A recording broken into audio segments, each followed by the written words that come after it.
3 वर्षापूर्वी दापोली नगरपंचायतची निवडणूक झाली आणि आजही तो दिवस मला आठवतोय। आपल्या महाराष्ट्राच्या राजकारणामध्ये पहिल्यांदा असं घडलं होतं की स्थानिक आमदारांना डावळून त्यावेळेला तिथे निवडणुका पक्षामार्फत सगळे अधिकार हे ज्यांना आपण पराभूत केलं होतं त्यांना सगळे अधिकार देऊन टाकले होते। त्यांनी पक्षविरोधी कारवाई केली होती, ज्यांनी पक्षविरोधी काम केलं होतं त्यांना सगळे अधिकार देऊन टाकले होते आणि प्रामाणिक शिवसैनिकाला बाजूला केलं गेलं होतं। तो लढा त्यावेळेला शिवसैनिकांनी लढला। त्यावेळेला आमचे जावेद भाई असतील, आमच्या कृपाताई असतील, आमच्या प्रीतीताई असतील, त्यासोबत अजून जवळपास 7 नगरसेवक 7 उमेदवार हे आपले अपक्ष दल निवडणुका लढवले आणि शिवसेना आणि वासवण्याचा त्यावेळेला अतिशय प्रामाणिक प्रतिदान शिवसैनिकांनी केला। आणि आज नक्कीच त्या दिवसाची उणीव माझ्या मनामध्ये गेले 3 वर्षापासूनची होती, कारण सत्ता 100% शिवसेनेची येत होती, महायुतीची सत्ता त्यावेळेला येत होती, पण त्यावेळेला तत्कालीन पक्षप्रमुखांनी जो निर्णय दिला, मला त्या खोलात आज जायचं नाही, सगळा इतिहास आपल्या सर्वांना माहिती आहे, परंतु आज नक्कीच मनामध्ये समाधान आहे की त्यावेळेला शिवसैनिकांच्या संघर्षाला आज यश आलंय। पुन्हा एकदा दापोली मतदारसंघावरती शिवसेनेचा खराच भगवा झेंडा फडकताना आम्हाला दिसतोय, याचं मनामध्ये खरोखर समाधान आहे। ज्या पद्धतीने या विधानसभा क्षेत्राचा योगेशदादा विकास करत आहे, ज्या धडाडीने आणि ज्या वेगाने, त्याला कोणीच आम्ही नाकारू शकलो नाही। आम्ही प्रयत्न केला लढण्याचा, पण योगेशदादाच्या विकासाच्या समोर शेवटी आम्हाला हरायलाच पडलं।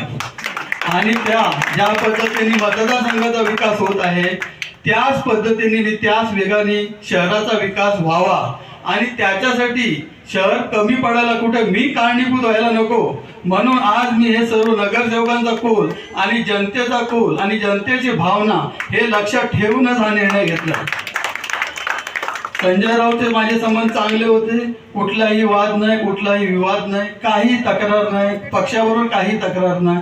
हे सर्व भावनिक न होता विकास जो दादाचा थेरी आहे, जो रामदासबाईची थेरी आहे, विकास विकास आणि विकास, त्या विकासासाठी आपण पण सहभागी होऊया आणि त्या विकासाला आपला कुठेतरी हातभार लागून या तालुक्याचा, या मतदारसंघाचा विकास व्हावा म्हणून हा निर्णय घेतलेला आहे।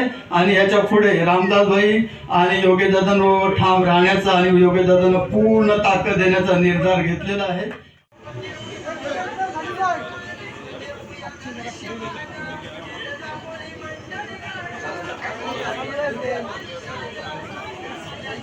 आणि जे कार्यकर्ते आज शिवसेनेमध्ये प्रवेश करत, त्यामध्ये नाझीम रखांगे पण प्रवेश करत आहेत, मुनावर रखांगे पण प्रवेश करत आहेत।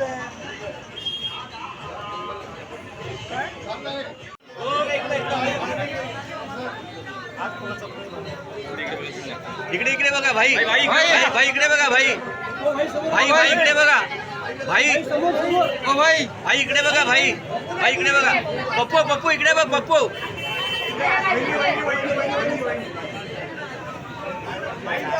हे काय, अरे पप्पू इकडे जा ना, इकडे जा ना,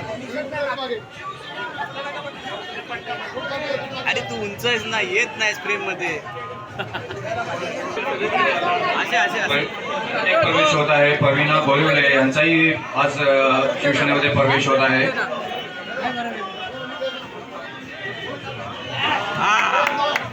भाई भाई भाई इकडे, भाई इकडे बघा,